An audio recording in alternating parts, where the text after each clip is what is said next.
Every substitute teacher at Roosevelt High got the same emergency procedures packet: fire drill, earthquake, lockdown, standard stuff.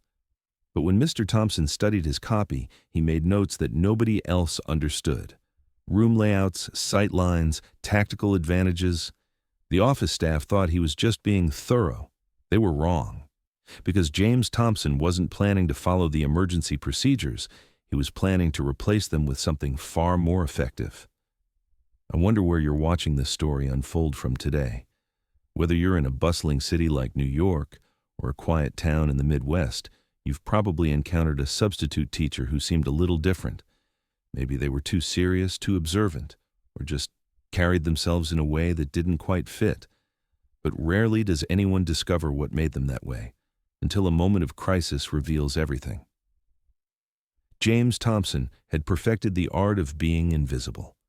At 42, he possessed the remarkable ability to blend into any environment so completely that people forgot he was there within minutes of meeting him.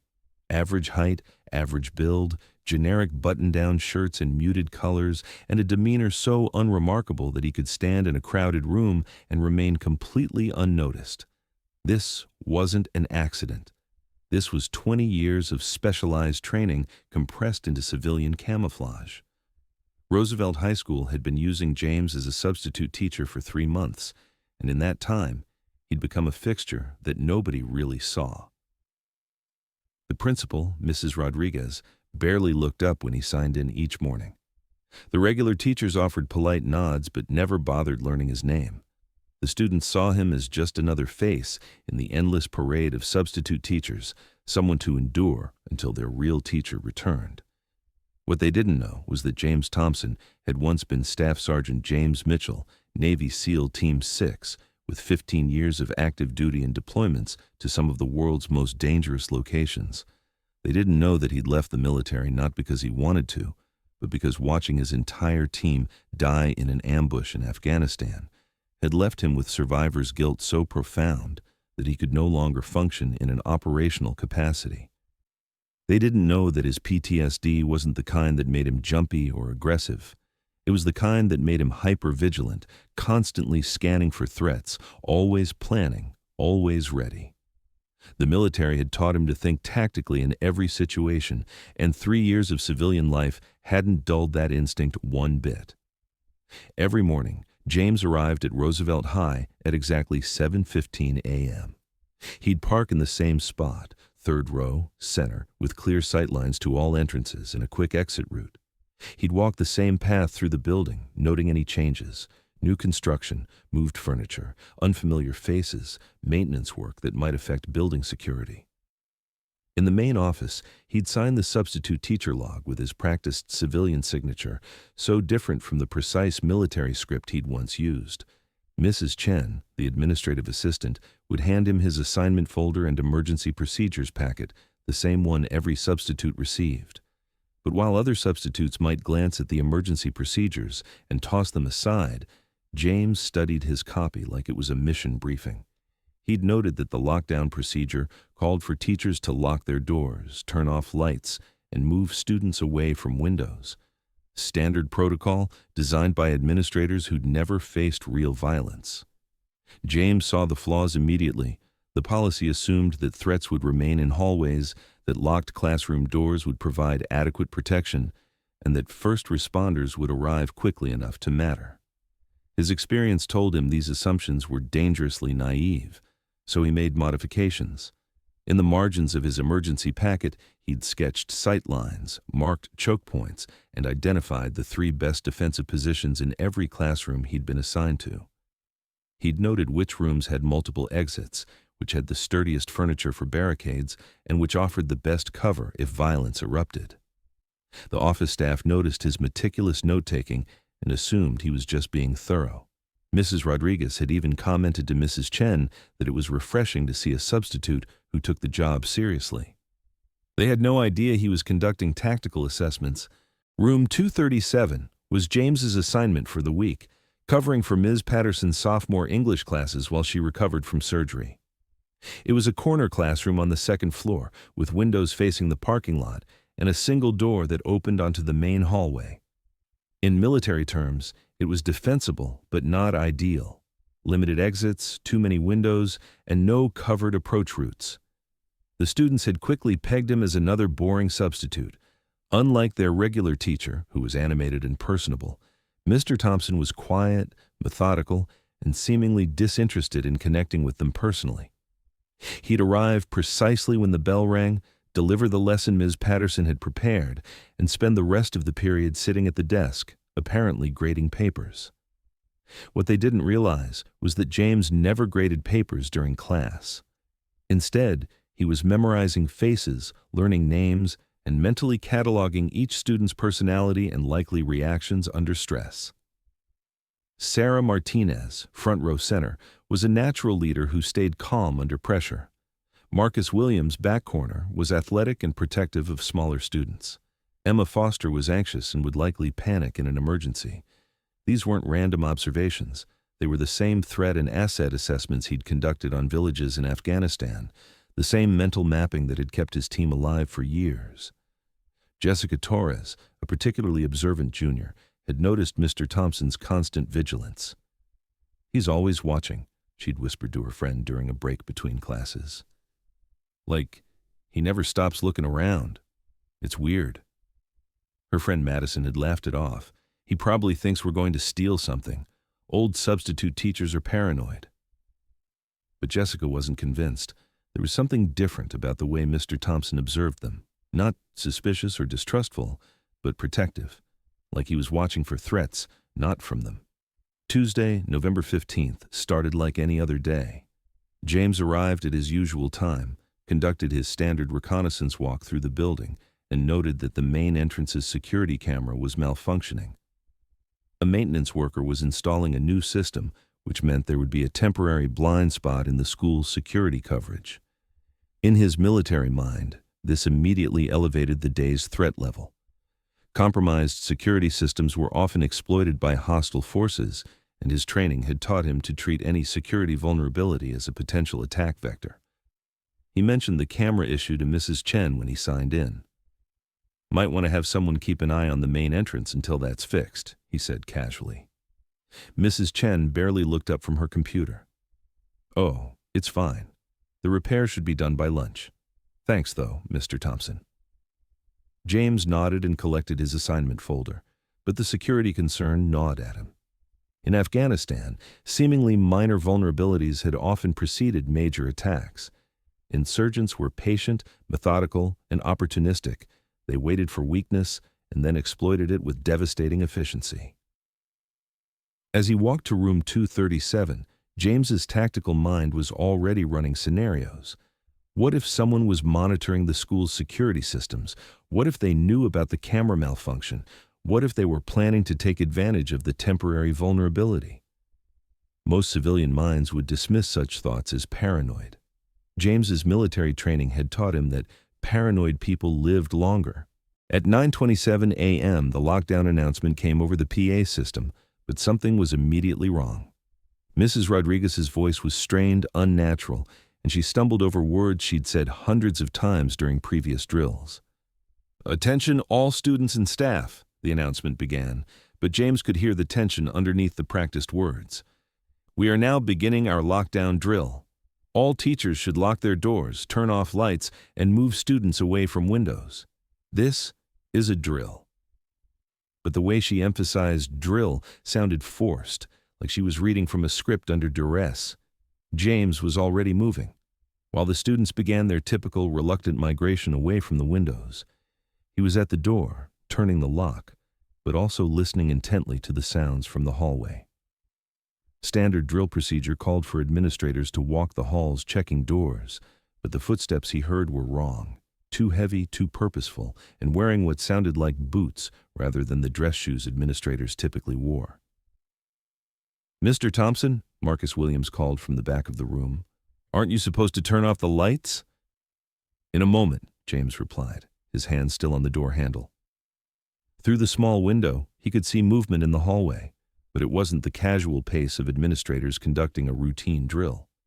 These figures moved with tactical precision, checking corners and doorways with the systematic approach of trained operators. That's when he saw the rifle. The figure was 30 feet down the hallway, partially obscured by shadows, but James's military training allowed him to identify threats instantly. The weapon wasn't a hunting rifle or sporting gun. It was a tactical carbine, military style, carried by someone who knew how to use it. This wasn't a drill. In that instant, 20 years of military training compressed into a single moment of absolute clarity. James Thompson, unremarkable substitute teacher, ceased to exist. Staff Sergeant James Mitchell, Navy SEAL, took his place. "Everyone away from the windows now," he said, his voice carrying a new authority that made every student in the room freeze. Gone was the mild-mannered substitute. This was a voice that had commanded men in combat, that had directed life-and-death operations in hostile territory. "But Mr. Thompson," Emma Foster started to protest, "the drill says—" "This isn't a drill," James cut her off, his tone leaving no room for argument. "Sarah, Marcus, I need you to move everyone to the far corner, behind the teacher's desk. Stay low, stay quiet." The students stared at him in shock. The transformation was so complete, so sudden, that they barely recognized him as the same person who'd been quietly teaching them English literature for 3 months. James was already moving with the fluid precision of his military training. He flipped the light switch, plunging the room into semi-darkness, then began pushing desks toward the door with surprising efficiency. What looked like random classroom furniture to the students was actually tactical cover. He was creating overlapping fields of fire and multiple defensive positions. "What's happening?" Jessica Torres whispered, her earlier observation about Mr. Thompson's vigilance suddenly taking on new meaning. "There are armed men in the building," James replied matter-of-factly while continuing to arrange furniture. "The lockdown announcement was made under duress. Mrs. Rodriguez was being forced to read it." The students looked at him with a mixture of fear and amazement. How could he possibly know that from a simple PA announcement? "Marcus," James called quietly, "I need you to help me move this filing cabinet. Sarah, use your phone to text 911. Tell them Roosevelt High has been breached by armed subjects. Lockdown protocols have been compromised and they need tactical response immediately." His calm efficiency in the face of mortal danger was having an effect on the students. Instead of panicking, they were beginning to respond to his leadership, moving with purpose and maintaining relative quiet. "Mr. Thompson," Sarah whispered as she frantically typed on her phone, "how do you know what to do?" James paused in his barricade construction and looked at her directly. For 3 months he'd hidden behind the facade of a boring substitute teacher, but now, with his students' lives at stake, the truth was unavoidable. "Because this isn't my first time," he said simply. "The first gunshots erupted at 9:31 a.m., shattering the relative quiet of the building. They came from the first floor, rapid, controlled bursts that James immediately recognized as covering fire. Multiple shooters, coordinated, moving with tactical precision through the building. The students in room 237 flinched and several started to cry, but James's presence kept them from complete panic. "Listen to me," he said, his voice cutting through their fear. "These aren't random school shooters. This is a coordinated attack by trained individuals. The good news is that I know how they think, how they move, and how to stop them." Through the classroom door's window, James could see muzzle flashes reflecting off the walls as the attackers moved through the first-floor hallway. Standard room-clearing pattern, systematic and methodical. They were working their way through the building, and it would only be a matter of minutes before they reached the second floor. "Sarah, what did 911 say?" James asked while continuing to monitor the hallway. "They said units are responding," she whispered, "but it'll be at least 15 minutes before tactical teams arrive." 15 minutes. In Afghanistan, 15 minutes was an eternity during a firefight. Here, with civilians under attack, it might as well be 15 hours. James made a decision that would have seemed impossible to anyone who knew him as the quiet substitute teacher. He was going to stop the attackers himself. "Marcus, I need you to take charge here," he said, moving away from the door. "Keep everyone quiet, keep them down, and don't open this door for anyone except police officers, real police officers, not someone claiming to be police." "Where are you going?" Marcus asked, his voice tight with fear. James was already moving toward the window, his demeanor completely transformed. The mild-mannered substitute teacher was gone, replaced by something harder, more dangerous. Jessica Torres had been watching Mr. Thompson's transformation with growing amazement, and now she couldn't contain herself any longer. "You're not really a substitute teacher, are you?" she asked. James paused at the window, looking back at his students, kids he'd been quietly protecting for 3 months without them ever knowing it. "I was a Navy SEAL for 15 years, he said, his voice carrying the weight of memories they couldn't imagine. 2 tours in Iraq, 3 in Afghanistan. My team was killed in an ambush 2 years ago. I came here because I thought I was done fighting." The students stared at him in stunned silence. Everything about their boring substitute teacher suddenly made sense. The constant vigilance, the way he moved, the quiet confidence that never quite fit with his unremarkable exterior. "But why substitute teaching?" Sarah asked. James managed a slight smile, the first genuine expression of emotion they'd seen from him. "Because I thought the biggest threat I'd face here would be paper airplanes and cell phone use. I was trying to find peace." Another burst of gunfire echoed through the building, closer now.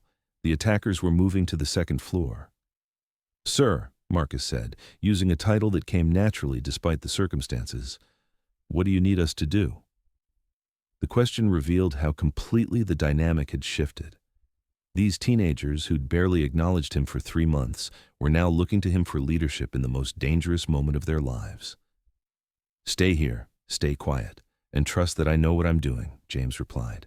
"If I don't come back, wait for the police. Tell them there were at least 3 attackers, armed with military-style weapons, moving in coordinated fashion through the building." He was already opening the window, preparing to move onto the roof access that his months of tactical assessment had identified as the best alternative route through the building. "Mr. Thompson," Emma Foster called softly, her voice carrying a new respect. "Be careful." James looked back one final time. "It's not Mr. Thompson anymore," he said. "It's Sergeant Mitchell, and I've been waiting 2 years to do something that matters again."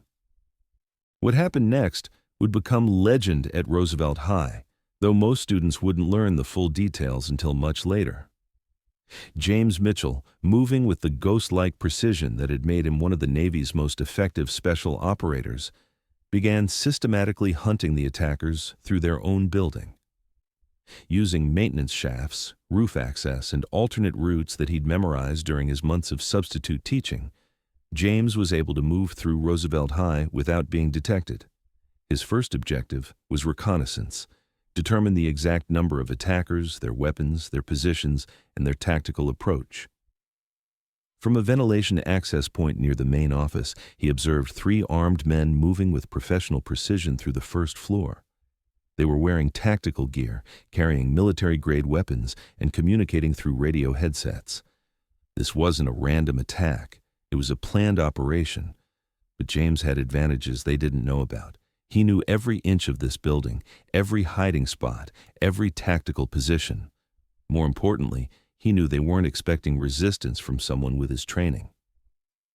The first attacker went down silently near the gymnasium, taken by surprise when James appeared behind him with the kind of close-quarters combat skills that had been drilled into him for 2 decades.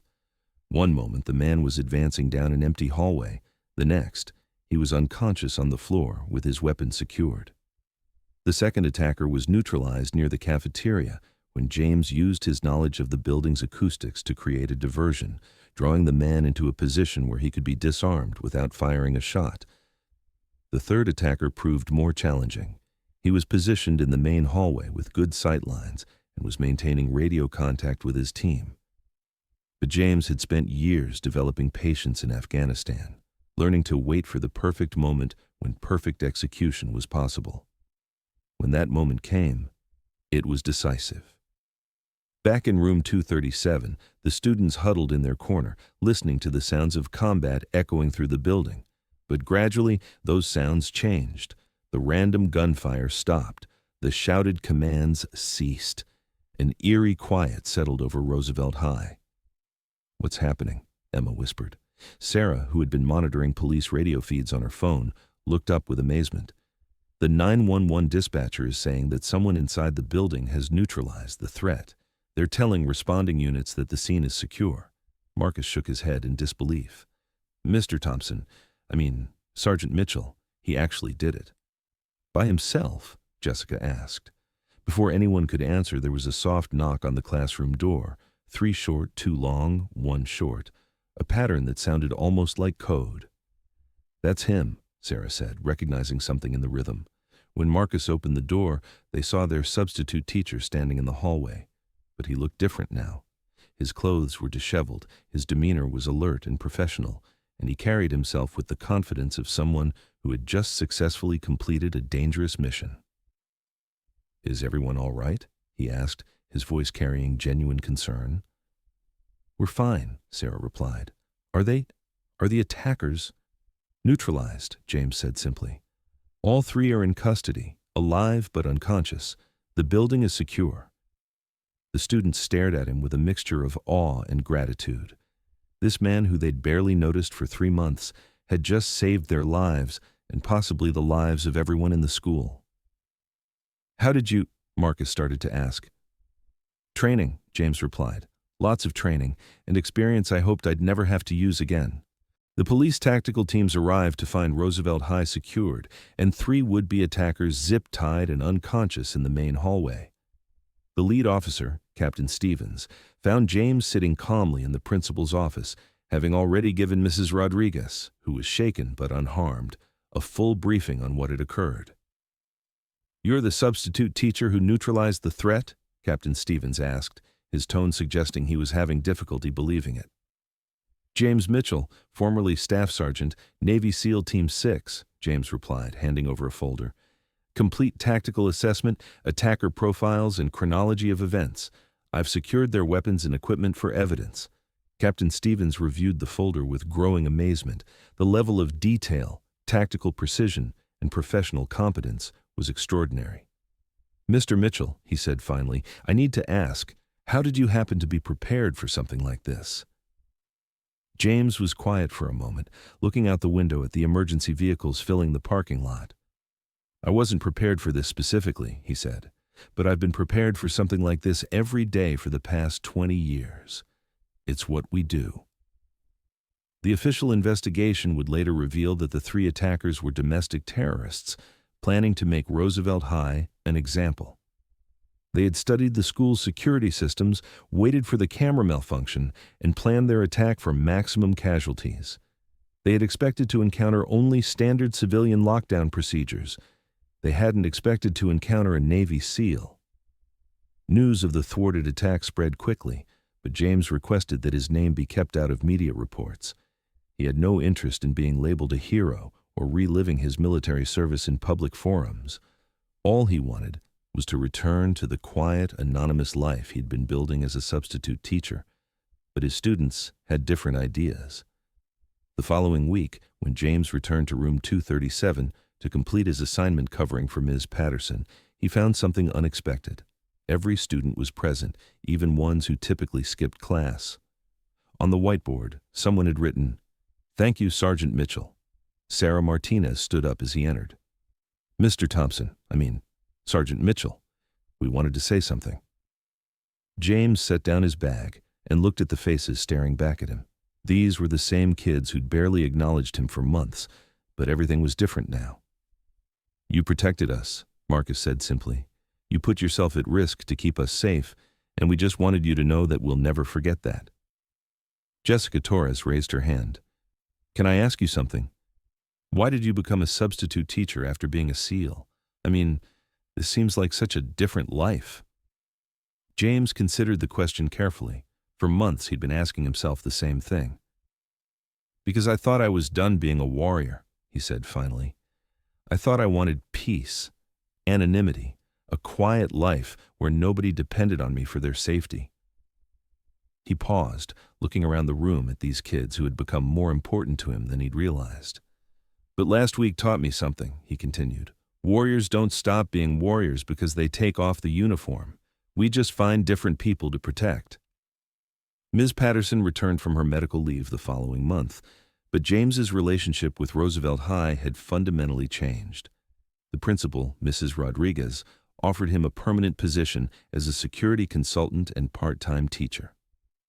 More importantly, his students began seeking him out for advice, mentorship, and guidance. Word spread through the school about the substitute teacher who was actually a Navy SEAL, and soon James found himself surrounded by kids who wanted to hear his stories, learn from his experience, and understand what it meant to serve something larger than yourself. Tyler Chen, a senior struggling with college decisions, approached James after class one day. "Sergeant Mitchell, did you always know you wanted to be in the military?" James smiled, something his students were seeing more often now. "I wanted to serve," he said. "I wanted to be part of something that protected people who couldn't protect themselves." "That desire doesn't have to mean military service, Tyler. It just means being willing to stand up when others need you to." "Is that why you became a teacher?" "I became a substitute teacher because I was hiding," James admitted. "I was trying to disappear from my old life, from responsibility, from the weight of leadership. But last week reminded me that some responsibilities find you whether you're looking for them or not." 6 months later, James Mitchell was no longer just a substitute teacher at Roosevelt High. He was the school's director of emergency preparedness, a permanent faculty member, and the unofficial mentor to dozens of students who had discovered that heroes don't always look like what they expect. His office wall displayed his military commendations alongside handwritten notes from students, creating a bridge between his warrior past and his educator present. The emergency procedures manual he'd rewritten was being adopted by school districts across the state, and his tactical awareness training for teachers had become a model program. But perhaps the most important change was in James himself. The survivor's guilt that had haunted him since Afghanistan began to fade, replaced by a new sense of purpose. He was still protecting people, just different people, in a different way. During a school assembly honoring his service, James was asked to speak to the entire student body. As he looked out at hundreds of young faces, including the kids from room 237 who had become like family to him, he realized he'd found something he'd been searching for since leaving the military. "Some of you might think that what happened here was about one person stopping some bad guys," he began, "but that's not what really happened. What happened was that a community came together when it mattered most. You trusted me to protect you, and I trusted you to stay calm and follow instructions. That's how it works. We take care of each other." He paused, his eyes finding Sarah, Marcus, Jessica, and the others who had shared that terrifying day in room 237. "I came to Roosevelt High because I thought I was done being a warrior," he continued. "But you taught me that being a warrior isn't about the uniform you wear or the weapon you carry. It's about being willing to stand between good people and the things that would hurt them. And teachers do that every single day." The applause was thunderous, but James was focused on a different sound, the quiet confidence in the voices of his students as they talked about their futures, their goals, their plans to serve others in their own ways. Today, James Mitchell continues to teach at Roosevelt High, but his classes are no longer about substitute lessons and temporary coverage. He teaches a course called Leadership Under Pressure, helping students develop the mental toughness, tactical thinking, and moral courage that he learned during his military service. His most popular class is Everyday Heroes, where students study ordinary people who performed extraordinary acts when circumstances demanded it. The course reading list includes stories of teachers who protected their students, civilians who stopped attacks, and quiet individuals who demonstrated that heroism is often found in the most unexpected places. But perhaps the most important lesson James teaches isn't found in any curriculum. It's the understanding that everyone has the potential to be someone else's protector, someone else's hero, someone else's shield against harm. "The most dangerous people aren't always the ones who look dangerous," he tells his students, "and the most heroic people aren't always the ones who look heroic. Sometimes the person sitting next to you in class, the substitute teacher filling in for a week, or the quiet individual you barely notice carries the skills and courage to change everything when it matters most." Marcus Williams, now a senior, serves as James's teaching assistant and plans to attend the Naval Academy after graduation. Sarah Martinez started a peer counseling program that has become a model for schools nationwide. Jessica Torres is documenting the stories of local veterans, giving voice to heroes who prefer to remain anonymous. And James Mitchell, the substitute teacher who wasn't really a substitute teacher, continues to prove that sometimes the most important lessons aren't found in textbooks. They're found in the character of the person standing at the front of the classroom, ready to protect, guide, and inspire the next generation of everyday heroes. If you're watching this story from somewhere in America today, take a moment to look around you. That quiet person in your office, your neighborhood, your local school, they might be carrying a story you'd never expect, skills you'd never imagine, and the willingness to step forward when others need them most. Where are you watching from? Drop a comment below and tell us about the unexpected heroes in your community. And if you believe stories like this need to be remembered and shared, hit that subscribe button. Because at Silent Heroes, we know that the most powerful narratives aren't always the loudest ones. Sometimes they're carried quietly by the people we see every day, waiting for the moment when ordinary becomes extraordinary. The substitute teacher's lesson wasn't about English literature or emergency procedures. It was about the truth that strength often wears the disguise of simplicity, that heroes frequently choose anonymity, and that the person you least expect might be exactly the person you need most. Some substitutes teach temporary lessons, others teach lessons that last a lifetime.